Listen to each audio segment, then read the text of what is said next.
ओम गम गणपते नमः। ओम श्री परमात्मने नमः। श्री रामांक। श्री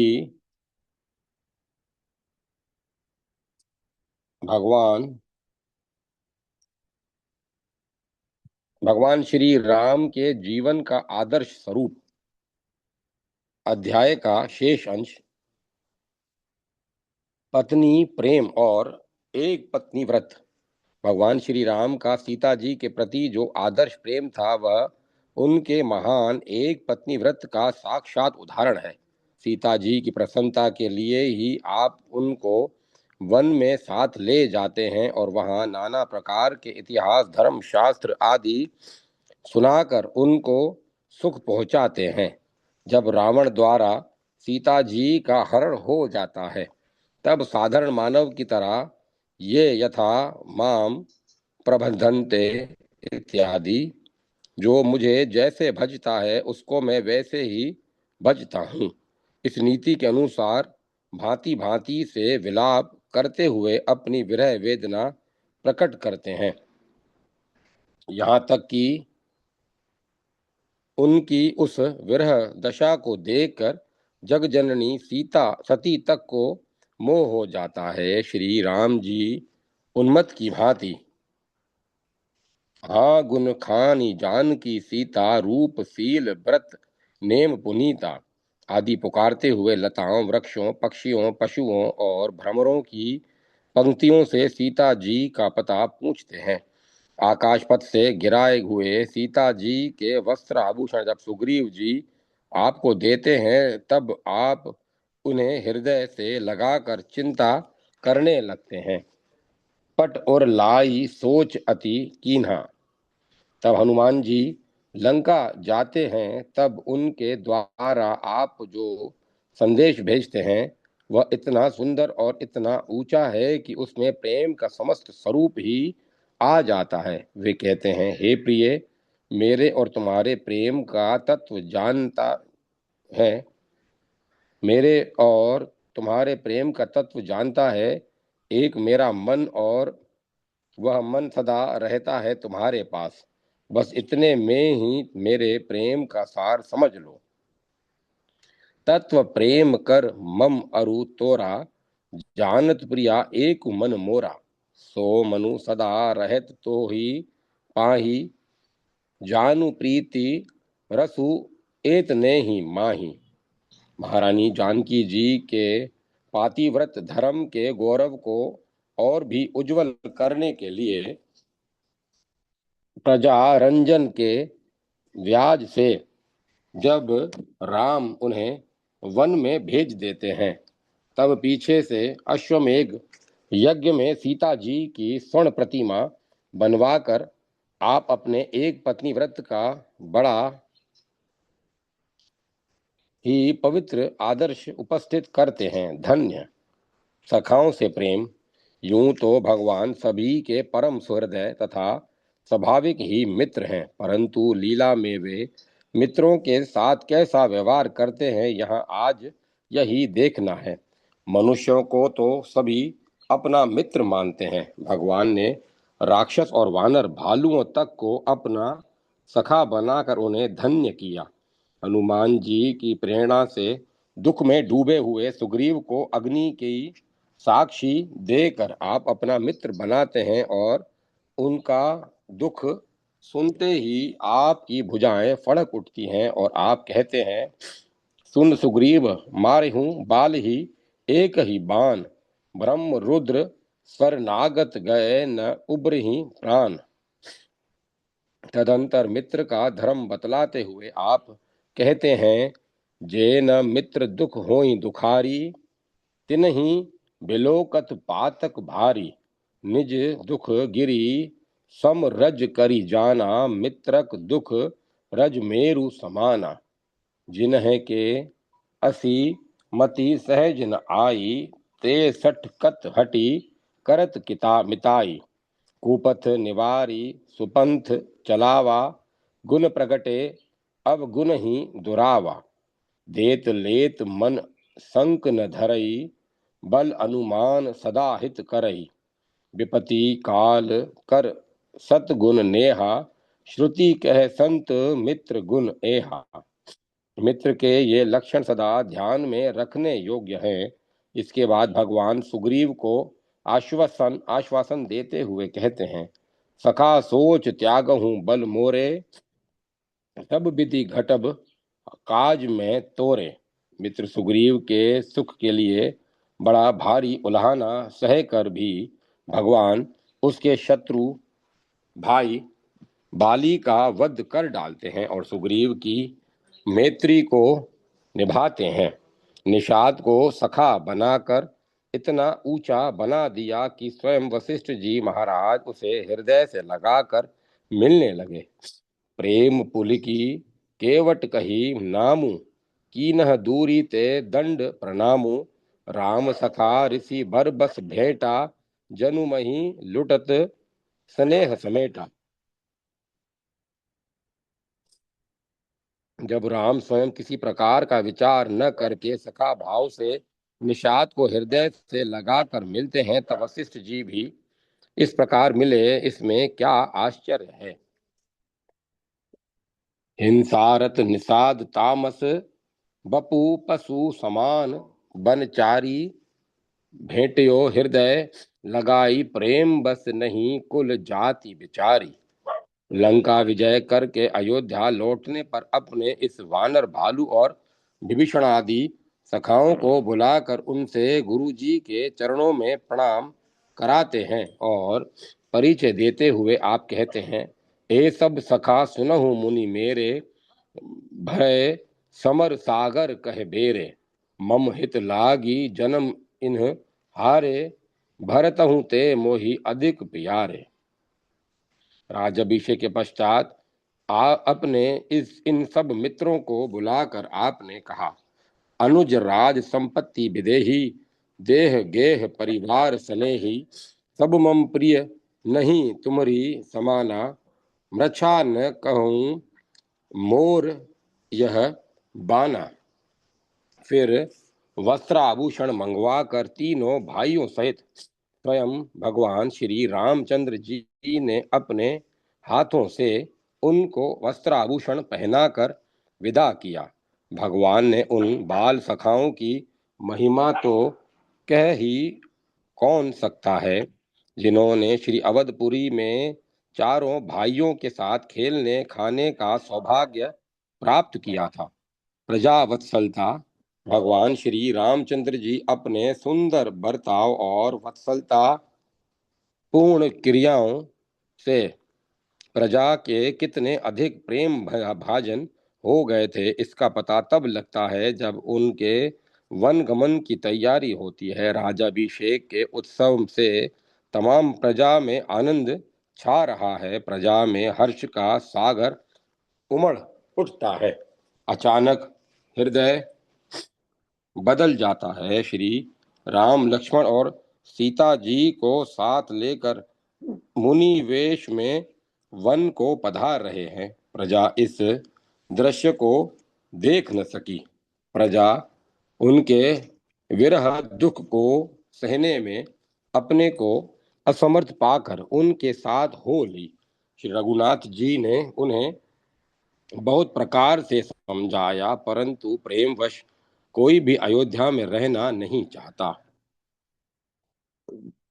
सब ही विचारु कीन्ह मन माही, राम लखन सिय बिनु सुख नाही। जहाँ राम तहाँ सबहु सबुहि, समाजु बिन रघुवीर अवध नहीं काजू।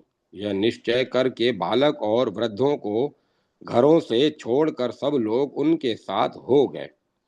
बालक वृद्ध बिहाई गुर, लगे लोग सब साथ। आखिर श्री राम जी को उन्हें सोए छोड़कर ही आगे बढ़ना पड़ा। जब श्री भरत जी चित्रकूट जाने लगे, तब प्रजा में श्री राम दर्शन की इतनी उत्सुकता बढ़ी कि घरों की रखवाली के लिए किसी ने घर रहना स्वीकार नहीं किया। जिसको घर रहने के लिए कहा जाता, वही समझता मानो मेरी गर्दन कट रही है। जे ही राख ही रहू घर रखवारी, सो जनई जनु गर्दनी मारी। प्राय लोग भरत जी के साथ चित्रकूट गए। जब श्री रघुनाथ जी लंका विजय करके लौटे, तब तो प्रजा के हर्ष का पार न रहा। समाचार पाते ही वे सब के सब नर नारी जो जैसे बैठे थे वैसे ही दौड़ पड़े। भगवान श्री राम को लक्ष्मण जी और जानकी जी सहित देखकर सब अयोध्यावासी हर्षित हो गए।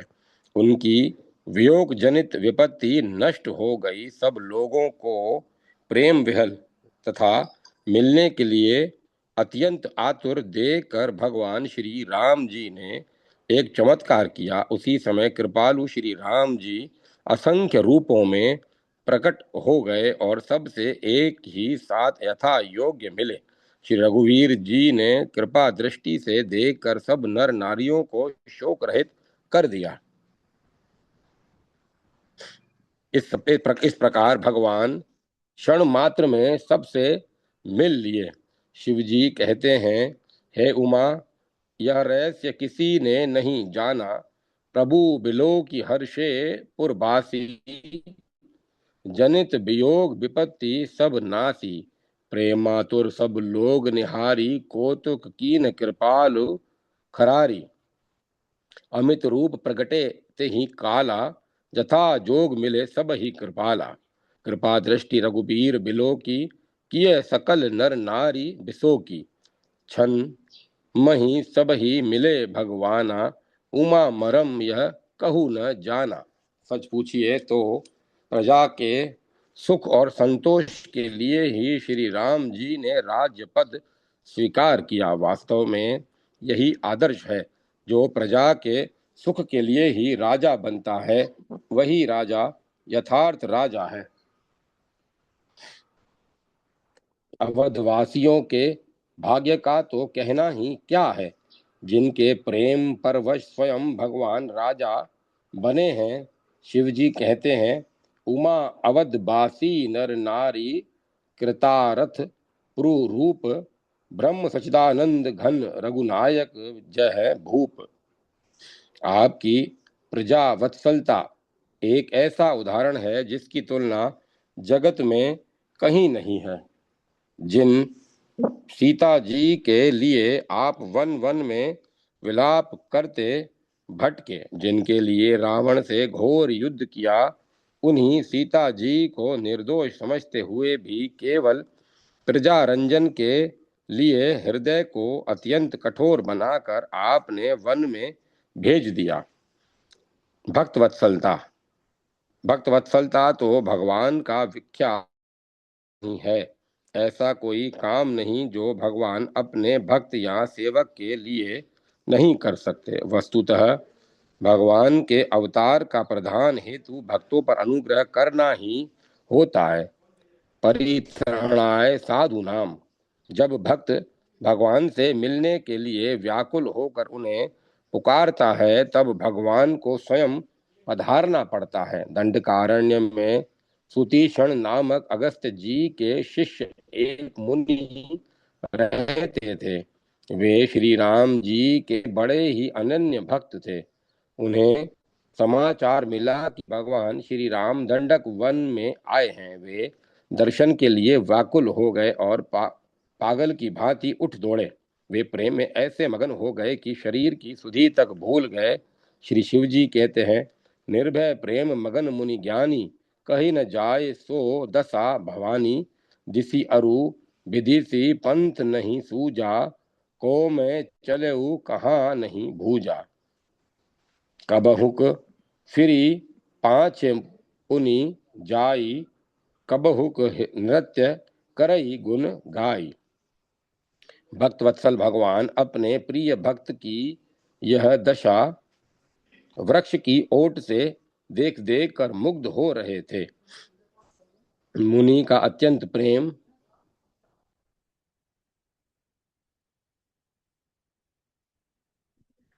देखकर भगवान उनके हृदय में प्रकट हो गए। मुनि हृदय में भगवान मुनि हृदय में भगवान अवधनाथ के दर्शन पाकर पुलकित हो गए और रास्ते में ही बैठ गए। भगवान समीप आकर मुनि को ध्यान से जगाते हैं, परंतु ध्यानानंद में मत वाले मुनि जागते ही नहीं। अब तो श्री राम जी ने उनके हृदय से अपना श्री राम रूप हटा लिया। तब मुनि ने व्याकुल होकर आंखें खोली, देखते हैं नेत्रों के सामने सुखधाम राम उपस्थित हैं। मुनि कृतार्थ हो गए और प्रेम मग्न होकर चरणों पर गिर पड़े। आगे देखी राम तन श्यामा, सीता अनुज सहित सुख धामा। परऊ लकुट एव चर नहीं, लागी प्रेम मगन मुनिबर बड़ भागी।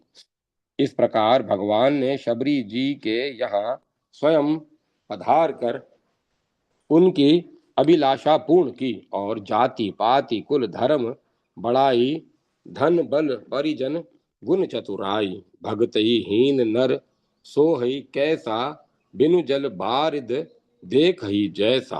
कहकर उन्हें बड़ाई दी। उनके प्रेम भरे बेरों को खा खा कर आप अघाए ही नहीं। काकभुशुंडी जी को तो प्रत्येक अवतार में ही वे अपनी परम मधुर बाल लीला का आनंद प्रदान करते हैं। धन्य हैं श्री हनुमान जी का तो आप अपने ही को ऋणी मानते हैं। कहते हैं सुन कपि तो ही समान उपकारी, नहीं को सुर नर मुनि तनुधारी। प्रति उपकार करो का तोरा, सन्मुख होए न सकत मन मोरा। सुनु सूत तो ही उरिन में नाही, देखहूं करी विचार मन माही। वाल्मीकि रामायण में भगवान ने हनुमान से कहा है, हनुमान इस लोक में जब तक मेरी यह कथा चालू रहेगी तब तक तेरी कीर्ति और तेरे शरीर में प्राण रहेंगे, और जब तक जगत रहेगा तब तक मेरी कथा रहेगी। तेरे एक एक उपकार के बदले में मैं अपने प्राण दे दूं तो भी तेरे शेष उपकारों के लिए तो मैं तेरा ऋणी ही बना रहूंगा। हनुमान, तूने मेरा जो कुछ उपकार किया है वह मेरे शरीर में ही जीर्ण हो जाए, ऐसा अवसर ही न आए जब तुझे अपने उपकारों का बदला पाने योग्य पात्र बनना पड़े। क्योंकि आपत्ति पड़ने पर ही मनुष्य प्रति उपकार का पात्र होता है। शरणागत वत्सलता। यूं तो श्री राम की शरणागत वत्सलता का वर्णन वाल्मीकि रामायण में स्थान स्थान पर आया है, किंतु जिस समय रावण से अपमानित होकर विभीषण भगवान राम की शरण में आया है, वह प्रसंग तो भक्तों के हृदय में उत्साह और आनंद की लहरें उत्पन्न कर देता है। धर्मयुक्त और न्याय संगत बात कहने पर भी जब रावण ने विभीषण की बात नहीं मानी बल्कि भरी सभा में उसका अपमान कर दिया, तब विभीषण वहां से निराश और दुखी होकर श्री राम की शरण में आया। उसे आकाश मार्ग से आते देखकर सुग्रीव ने सब वानरों को सावधान होने के लिए कहा। इतने में ही विभीषण ने वहां आकर आकाश में ही खड़े खड़े पुकार लगाई कि मैं दुरात्मा पापी रावण का छोटा भाई हूँ। मेरा नाम विभीषण है। मैं रावण से अपमानित होकर भगवान श्री राम की शरण में आया हूँ। आप लोग समस्त प्राणियों को शरण देने वाले श्री राम को मेरे आने की सूचना दें। यह सुनकर सुग्रीव तुरंत ही भगवान राम के पास गए और राक्षस स्वभाव का वर्णन कर श्री राम को सावधान करते हुए रावण के भाई विभीषण के आने की सूचना दी। साथ ही यह भी कहा कि अच्छी तरह परीक्षा करके आगे पीछे की बात सोचकर जैसा उचित समझें वैसा करें। इसी प्रकार वहां बैठे हुए दूसरे बंदरों ने भी अपनी अपनी सम्मति दी। सभी ने विभीषण पर संदेह प्रकट किया, पर श्री हनुमान जी ने बड़ी नम्रता के साथ बहुत ही युक्तियों से विभीषण को निर्दोष और सचमुच शरणागत समझने की सलाह दी। इस प्रकार सबकी बातें सुनने के अनंतर भगवान श्री राम ने कहा, मित्र भावेन संप्राप्तम न तज्जेम कथचनम इत्यादि। मित्र भाव से आए हुए विभीषण का मैं कभी त्याग नहीं कर सकता। यदि उसमें कोई दोष हो तो भी उसे आश्रय देना सज्जनों के लिए निंदित नहीं है। इस पर भी सुग्रीव को संतोष नहीं हुआ। उसने शंका और भय उत्पन्न करने वाली बहुत सी बातें कही। तब श्री राम ने सुग्रीव को फिर समझाया, वानर गणाधीश, यदि मैं चाहूं तो पृथ्वी भर के उन पिशाच दानव यक्ष और राक्षसों को उंगली के अग्रभाग से ही मार सकता हूं। अतः डरने की कोई बात नहीं। परंतु यदि कोई शत्रु भी हाथ जोड़ दीन भाव से शरण में आकर अभय याचना करे तो दया धर्म का पालन करने के लिए उसे नहीं मारना चाहिए। मेरा तो यह विरध है कि जो एक बार भी मैं आपका हूं यूं कहता हुआ शरण में आकर मुझसे रक्षा चाहता है, उसे मैं समस्त प्राणियों से निर्भय कर देता हूँ। वानर श्रेष्ठ सुग्रीव, उपर्युक्त नीति के अनुसार मैंने उसे अभय दे दिया। अतः तुम इसे ले आओ, चाहे यह विभीषण हो या स्वयं रावण ही क्यों न हो। बस फिर क्या था। भगवान की बात सुनकर सब मुग्ध हो गए और भगवान के आज्ञा अनुसार तुरंत ही विभीषण को ले आए। विभीषण अपने मंत्रियों सहित आकर श्री राम के चरणों में गिर पड़ा और कहने लगा, भगवान, मैं सब कुछ छोड़कर आपकी शरण में आया हूँ।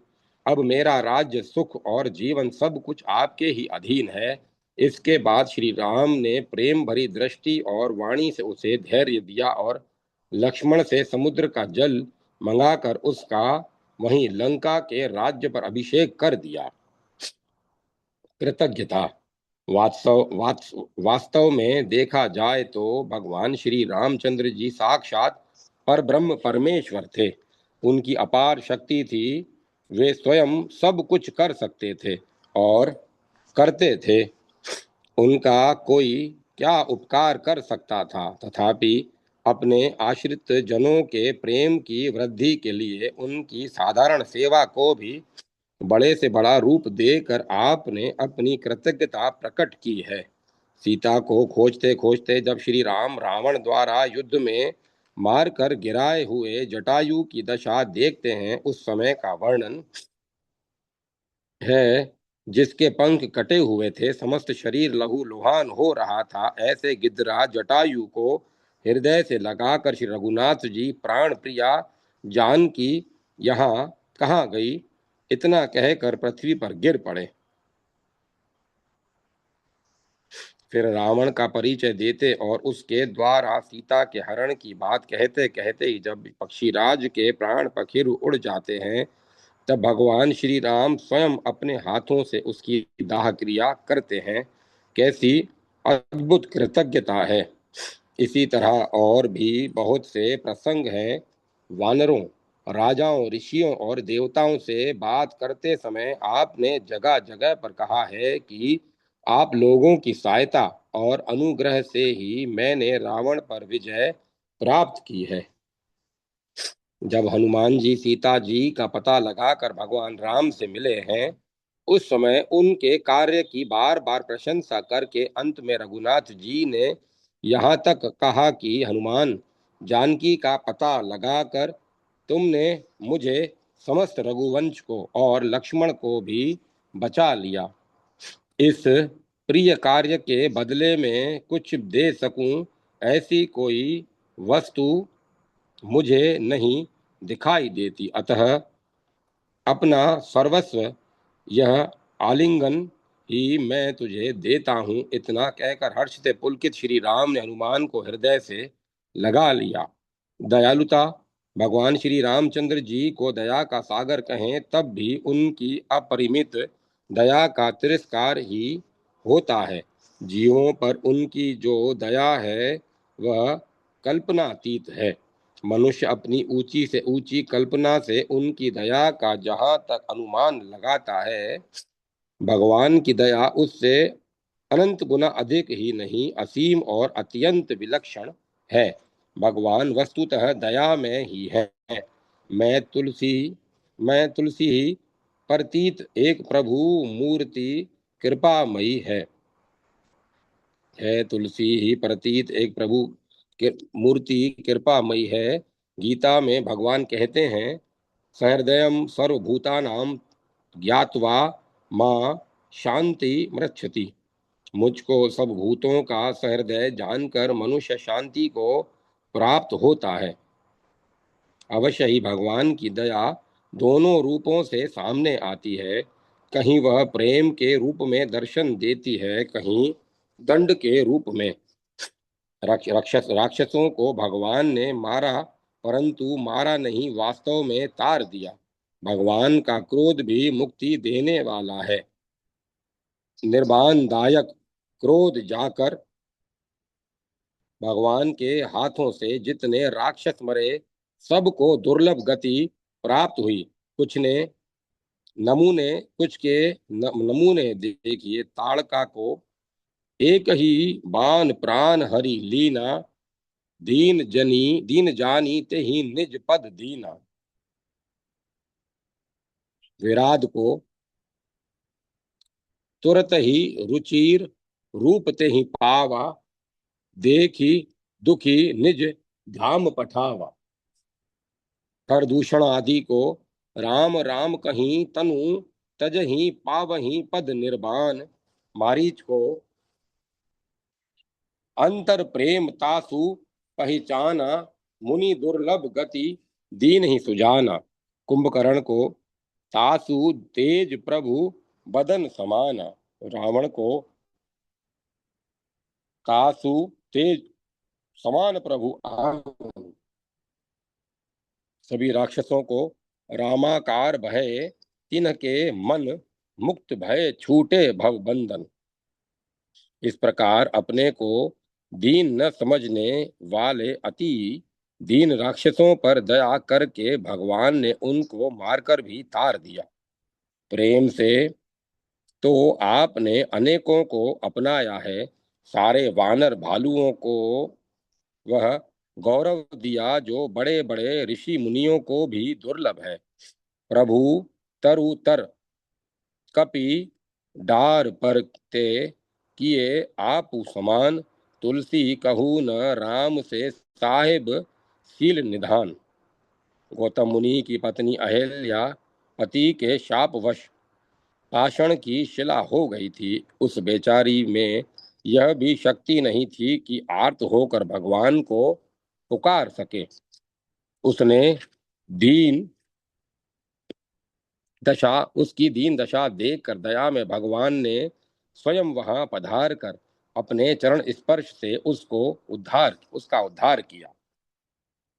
केवट से पैर धुलवा कर उसे अपना सुरमुनि दुर्लभ चरणोदक देकर परिवार सहित पार कर दिया। पद पखारी जलु पान करी आपु सहित परिवार, पितर पारु करी प्रभु ही पुनि मुदित गयु लेई पार। दंडक वन को स्वयं पधार कर शाप मुक्त किया और वहां एक स्थान पर ऋषियों की हड्डियों का ढेर देखकर प्रभु दया परवश हो गए। अस्थि समूह देखी रघुराया, पूछी मुनिहिन लागी अति दाया। मुनियों ने दुखी मन से कहा, भगवन निश्चर निकर सकल मुनि खाए, सुनी रघुवीर नयन जल छाए। राक्षसों ने सारे मुनियों के समूहों को खा डाला। यह हड्डियों का ढेर उन्हीं मुनियों के शरीरों का है। यह सुनकर और उनके दुख को देखकर श्री रघुनाथ जी के नेत्रों में जल छा गया और उन्होंने प्रतिज्ञा की, निशिचर हीन करऊं मही भुज उठाई पन कीन। दीन सुग्रीव को वाली के महान अत्याचार से बचाया, उद्दंड अंगद को दीन जानकर अपनाया और उसे युवराज पद दिलाया। गिद्धराज जटायु पर जो तो दया हुई वह तो सर्वथा अनूठी है। रावण के द्वारा घायल हुए जटायु दीन दशा में पड़ा है। श्री रघुनाथ जी उसके समीप पहुंचते हैं और उसकी दीन दशा देखकर दुखी हो जाते हैं। उठाकर उसे अपनी गोद में ले लेते हैं और नेत्रों में जल भरकर उसे आश्वासन देते हुए अपने कोमल कर कमलों को उसके मस्तक पर फिराते हुए उसे सुखी करते हैं। किसी मुनि ने क्या ही सुंदर कहा है, दीन मलीन दयालु विहंग पर चौपमयी सोचत खिन्न दुखारी, राघव दीन दयालु कृपालु को देख दुखी करुणा भई भारी। गिद्ध को गोद में राखी कृपा निधि, नैन सरोजन में भरी बारी। बारही बार सुधारही पंख जटायु की, धुरी जटान सो जारी। श्री रघुनाथ जी ने कहा, तात आप कुछ दिन और जीवन धारण कीजिए और मुझे पिता का सुख दीजिए। गिद्ध बड़ा चतुर था, उसने कहा, जाकर नाम मरत मुख आवा, अधमऊ मुकुत होई श्रुति गावा। सो मम लोचन गोचर आगे, राखो नेह नाथ के ही खाखे खांगे। इतना कहकर भगवान की गोद में ही उनकी और निर्निमेष दृष्टि से देखते हुए और मुख से श्री राम का पवित्र नाम उच्चारण करते हुए जटायु ने मुनि दुर्लभ शांति प्राप्त की। तदंतर दया में प्रभु ने अपने हाथों से उसकी वैसे ही अंत्येष्टि क्रिया की जैसे अपने पिता की करते हैं। पितृ ज्यों गिद्ध क्रिया करी रघुपति, अपने धाम पठायो, ऐसे प्रभु ही बिसारी तुलसी, सठ तू चाहत सुख पायो। पराक्रम, भगवान श्री रामचंद्र के बल पराक्रम वीरता और शस्त्र कौशल के विषय में तो कहना ही क्या है। संपूर्ण रामायण में इसका वर्णन भरा पड़ा है। कहीं से भी युद्ध का प्रसंग निकाल कर देख सकते हैं। विश्वामित्र के यज्ञ की रक्षा करते समय उन्होंने बात ही बात में ताड़का और सुबाहु को मारकर मारीच को मानवास्त्र के द्वारा 100 योजन दूर समुद्र के बीच में गिरा दिया। जनकपुर में जिस धनुष को बड़े बड़े वीर और महाबली राजा अत्यंत परिश्रम करके भी नहीं हिला सके, उसी को श्री राम ने अनायास ही उठाकर तोड़ दिया। विष्णु के धनुष पर बाण चढ़ाकर परशुराम जी का तेज हर लिया। पंचवटी में 14,000 राक्षसों को जरा सी देर में बिना किसी सहायता के मार गिराया। वाली जैसे महायोद्धा को एक ही बाण से मार डाला। धनुष पर बाण चढ़ाने मात्र से ही समुद्र में खलबली मच गई और वह सशरीर भयभीत होकर शरण में आ गया। लंका में जाकर भयंकर युद्ध में राक्षसों सहित कुंभकर्ण और रावण का वध करके समस्त संसार में विजय का डंका बजा दिया।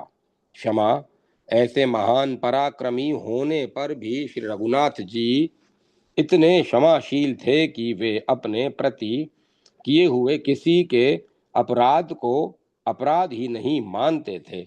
उन्होंने जहाँ कहीं भी क्रोध और युद्ध की लीला की है, वह अपने आश्रितों और साधु पुरुषों के प्रति किए हुए अपराधों के लिए दंड देने और इसी बहाने दुष्टों को निर्दोष बनाने के लिए ही की है।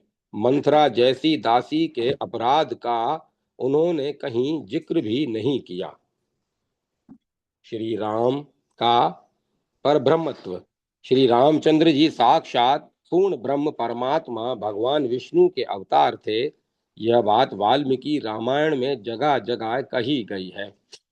जब संसार में रावण का उपद्रव बहुत बढ़ गया, देवता और ऋषिगण बहुत दुखी हो गए, तब उन्होंने जाकर ब्रह्मा से प्रार्थना की, पितामह ब्रह्मा देवताओं को धीरज बंधा रहे थे, उसी समय भगवान विष्णु के प्रकट होने का वर्णन इस प्रकार आता है। इतने में ही महान तेजस्वी उत्तम देवताओं द्वारा वंदनीय जगतपति भगवान विष्णु मेघ पर चढ़े हुए सूर्य के समान गरुड़ पर सवार हो वहां आ पहुंचे। उनके शरीर पर पीतांबर तथा हाथों में शंख चक्र और गदा आदि आयुध एवं चमकीले स्वर्ण के बाजूबंद शोभा पा रहे थे। उसके बाद देवताओं की प्रार्थना सुनकर भगवान ने राजा दशरथ के घर मनुष्य रूप में अवतार लेना स्वीकार किया, फिर वहीं अंतर ध्यान हो गए। श्री रामचंद्र जी का विवाह होने के बाद जब वे अयोध्या को लौट रहे थे, उस समय रास्ते में परशुराम जी मिले। श्री राम विष्णु के अवतार हैं या नहीं, इसकी परीक्षा करने के लिए उन्होंने श्री राम से भगवान विष्णु के धनुष पर बाण चढ़ाने के लिए कहा। तब श्री रामचंद्र जी ने तुरंत ही उनके हाथ से दिव्य धनुष लेकर उस पर बाण चढ़ा दिया और कहा, यह दिव्य वैष्णव बाण है, इसे कहाँ छोड़ा जाए। यह देख सुनकर परशुराम जी चकित हो गए, उनका तेज श्री राम में जा मिला। उस समय श्री राम की स्तुति करते हुए परशुराम जी कहते हैं, शत्रुतापन राम, आपका कल्याण हो। इस धनुष के चढ़ाने से मैं जान गया कि आप मधु दैत्य को मारने वाले देवताओं के स्वामी साक्षात अविनाशी विष्णु हैं। इस प्रकार श्री राम के प्रभाव का वर्णन करके और उनकी प्रदक्षिणा करके परशुराम जी चले गए। रावण का वध हो जाने के बाद जब ब्रह्मा सहित देवता लोग श्री रामचंद्र जी के पास आए और उनसे बातचीत करते हुए श्री राम ने यह कहा कि मैं तो अपने को दशरथ जी का पुत्र राम नाम का मनुष्य ही समझता हूँ। मैं जो हूँ, जहाँ से आया हूँ, यह आप लोग ही बताएं। इस पर ब्रह्मा जी ने सबके सामने संपूर्ण रहस्य खोल दिया। वहां राम के महत्व का वर्णन करते हुए ब्रह्मा जी कहते हैं, आप साक्षात चक्रपाणी लक्ष्मीपति प्रभु श्री नारायण देव हैं। आप ही भूत भविष्य के शत्रुओं को जीतने वाले और एक श्रृंगधारी वराह भगवान हैं। राघव, आप आदि मध्य और अंत में सत्य स्वरूप अविनाशी ब्रह्म है। आप संपूर्ण लोकों के परम धर्म चतुर्भुज विष्णु हैं। आप ही अजीत पुरुष पुरुषोत्तम ऋषिकेश तथा शांग्र धनुष एवं खड्ग धारण करने वाले विष्णु हैं और आप ही महाबलवान कृष्ण हैं। इसी तरह और भी बहुत कुछ कहा है। वही राजा दशरथ भी लक्ष्मण के साथ बातचीत करते समय श्री राम की सेवा का महत्व बतलाकर कहते हैं, सौम्य, ये परंतप राम साक्षात वेद वर्णित अविनाशी अव्यक्त ब्रह्म हैं। ये देवों के हृदय और परम रहस्यमय है। जनक नंदिनी सीता के सहित इनकी सावधानी से सेवा करके तुमने पवित्र धर्म का आचरण और बड़े भारी यश का लाभ किया है। इसके सिवाय और अनेक बार ब्रह्मा जी, देवता और महर्षियों ने श्री राम के अमित प्रभाव का यथा साध्य वर्णन किया है। मनुष्य लीला समाप्त करके परम धाम में पधारने के प्रसंग में भी यह बात स्पष्ट कर दी गई है कि श्री राम साक्षात परब्रह्म परमेश्वर थे।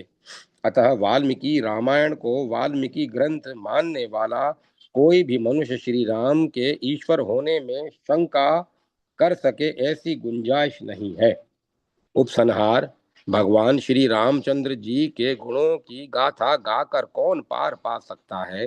वे परम दयालु, परम प्रेमी, परम सहृदय, परम संयमी, परम कल्याणाश्रय, महान वीर्यवान, महान बुद्धिमान, शस्त्र विद्या विशारद, सौंदर्य माधुर्य के निधि, कांतिमान, धृतिमान, जितेंद्रिय, अत्यंत गंभीर, परम विनयी, महान धीर, अनुपम प्रिय दर्शन, मधुर भाषी, महान, क्षमाशील, परम उदार, परम ब्राह्मण्य, संगीत कला निपुण, आदर्श सत्यवादी और सत्यव्रती, कुसुम से भी कोमल किंतु कर्तव्य पालन में वज्र से भी कठोर, परम यशस्वी, महान वाग्मी, शास्त्र तत्वज्ञ, महान प्रतिभाशाली, आदर्श पुत्र,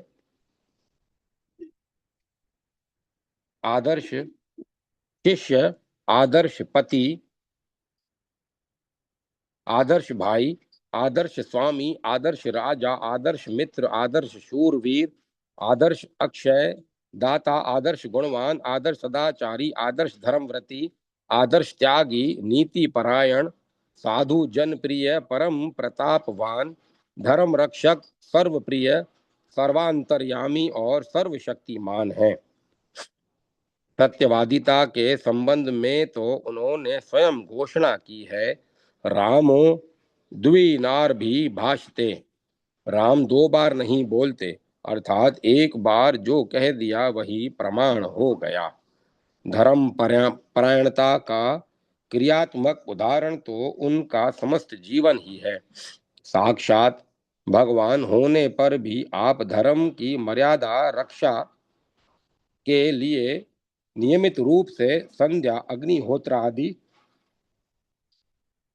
कर्म करते हैं। वर्णाश्रम के अनुसार ब्राह्मणों, ऋषियों तथा गुरुजनों का पूजन करते हैं, जब याज्ञ आदि करते हैं, मंदिरों की स्थापना और मूर्ति पूजन करते हैं तथा श्राद्ध, तर्पण आदि क्रियाएं सावधानी से करते हैं। चित्रकूट में भरत जी के साथ गए हुए ऋषियों में जाबाली नामक एक ऋषि थे। वे महाराज दशरथ जी की सभा के एक प्रधान सदस्य थे। श्री राम जी को अयोध्या लौटाने के बाद समझाते हुए उन्होंने कुछ ऐसी बातें कही जो नास्तिकवाद का समर्थन करने वाली थी। उनकी बातों को सुनकर मर्यादा पुरुषोत्तम भगवान लीला से उन पर रुष्ट हो गए और उन्होंने मुनि को फटकार कर बहुत कुछ कहा। इस प्रकार की बुद्धि से प्रेरित होकर आचरण करने वाले तथा परम नास्तिक एवं धर्म मार्ग से हटे हुए आपको जो मेरे पिताजी ने अपना याजक बनाया, मैं उनके इस कार्य की निंदा करता हूं, क्योंकि आपकी बुद्धि गलत रास्ते पर है।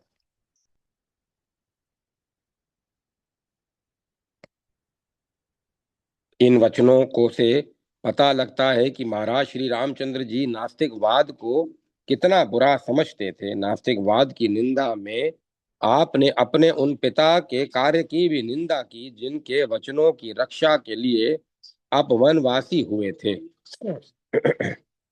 अंत में जबाली मुनि के यह कहने पर कि मैं नास्तिक नहीं हूं, मैंने तो केवल आपको लौटाने के लिए तर्क के तौर पर ये बातें कही थी, यह मेरा मत नहीं है। और गुरु वशिष्ठ के द्वारा जाबाली जी के इस कथन का समर्थन होने पर भगवान रघुनाथ जी शांत हुए। भगवान श्री राम जी के सभी भाव विलक्षण हैं। आपका जन्म बाल भाव, कुमार भाव, मिथिला का मधुर भाव, वन का तामस भाव, लंका का वीर भाव, राज्य भाव, प्रेम भाव सभी आदर्श हैं, महान अनुकरणीय हैं। आपके आदर्श जीवन से जो लाभ नहीं उठाता वह बड़ा ही मंदभागी है। श्री रामचंद्र जी के सभी गुण और आचरण आदर्श हैं, उनमें एक भी ऐसी बात नहीं जो परम आदर्श और अनुकरण करने योग्य न हो। कहीं कोई बात असंगत या अपने मन के प्रतिकूल प्रतीत होती है तो उसमें प्रधान कारण है श्रद्धा की कमी। श्रद्धा कम होने से भगवान के तत्व, रहस्य, गुण और प्रभाव का ज्ञान नहीं होता। इसी कारण उनकी लीला में भ्रमवश मन में शंका हो जाती है। कोई लीला न समझ में आए तो उसके अतिरिक्त अन्य अन्य आचरणों का अनुकरण और उनके उपदेशों का पालन अवश्य ही करना चाहिए। भगवान ने अपने भाइयों को तथा प्रजा को जो परम सुंदर उपदेश दिए हैं उनका अक्षरशः पालन करने की चेष्टा करनी चाहिए और प्रभु की आज्ञा या उनके आचरण के अनुसार यत्किंचित भी चेष्टा होने लगे तो उसमें उसमें प्रभु की ही कृपा समझनी चाहिए तथा भगवान की इस कृपा का बारंबार दर्शन और अनुभव करते हुए क्षण क्षण में मुग्ध होना चाहिए। महाराज की प्रत्येक लीला में प्रेम, दया, क्षमा, सत्य आदि गुण भरे हैं। उनका अपरिमित प्रभाव सब लीलाओं में व्याप्त है। यह निश्चय करके प्रत्येक क्रिया में उनके आदर्श व्यवहार, उनके महान गुण, उनके प्रभाव, तत्व और रहस्य का चिंतन करते हुए तथा उनकी अमृतमय रूप लावण्य से युक्त मनोमोहिनी मूर्ति का प्रत्यक्षवत ध्यान करते हुए सदा प्रसन्न होना चाहिए। वे पुरुष धन्य हैं जो साक्षात पूर्ण ब्रह्म परमेश्वर मर्यादा पुरुषोत्तम श्री रामचंद्र जी महाराज के नाम, रूप, गुण, चरित्र, प्रभाव, तत्व और रहस्य को समझ समझ कर प्रेम और आनंद में तन्मय हुए संसार में उनका अनुकरण करते हुए विचरते हैं।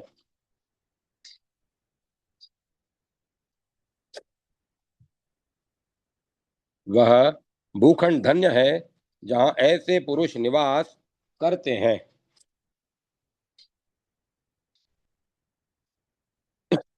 ऐसे साक्षात कल्याणमय पुरुषों का जो दर्शन, भाषण, स्पर्श, स्मरण और संग करते हैं वे भी पवित्र हो जाते हैं। ऐसे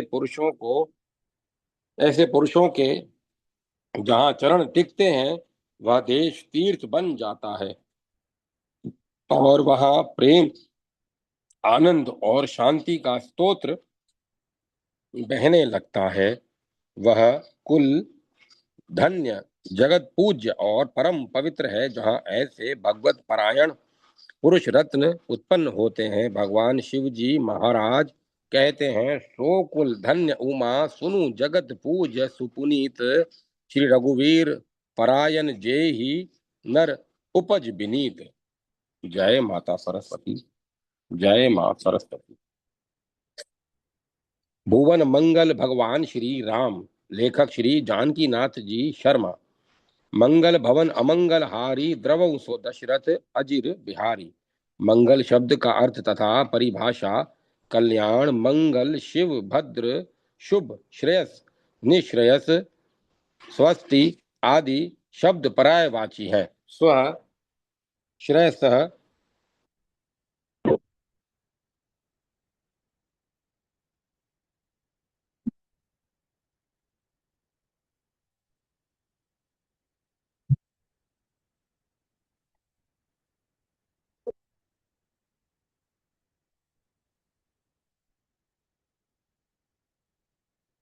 धातु से उणादि अलच प्रत्यय लगाने से मंगल शब्द निष्पन्न होता है। तब इसके भाग्य पर, शोभा कर, सुख, प्राण, बल, बुद्धिकारी एवं अभिष्ट सिद्धिकारी आदि अर्थ भी होते हैं।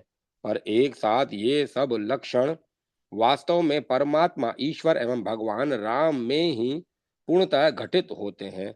अन्यत्र तो इन लक्षणों की मांगलिकता गौणतः ही है। सुख स्वरूप रघुवंश मणि मंगल मोद निधान। यूं लोक में 5 या 8 मंगल की वस्तुएं परम हैं, परम प्रसिद्ध हैं, यथा इत्यादि श्लोकों के अनुसार गौ, ब्राह्मण, अग्नि, राजा, दधि, ध्रुवा, घृत, सुवर्ण, सूर्य, जल, सिंह, पक्षी, हाथी, बेल, जल, पूर्ण, कलश, पंखा, पुष्प, माला, दीपक, शंख, भेरी आदि वाद इस लोक में मंगल पदार्थ है। किंतु सर्वमंगल लोक परलोक सर्वत्र मंगलकारी तो परमात्मा ही है। इसीलिए गौरी सहस्त्र नाम, ललिता सहस्त्र नाम, देवी सहस्त्र नाम, कालिका सहस्त्र नाम, दुर्गा सप्तशती आदि में भगवती पार्वती का नाम सर्वमंगला आया है।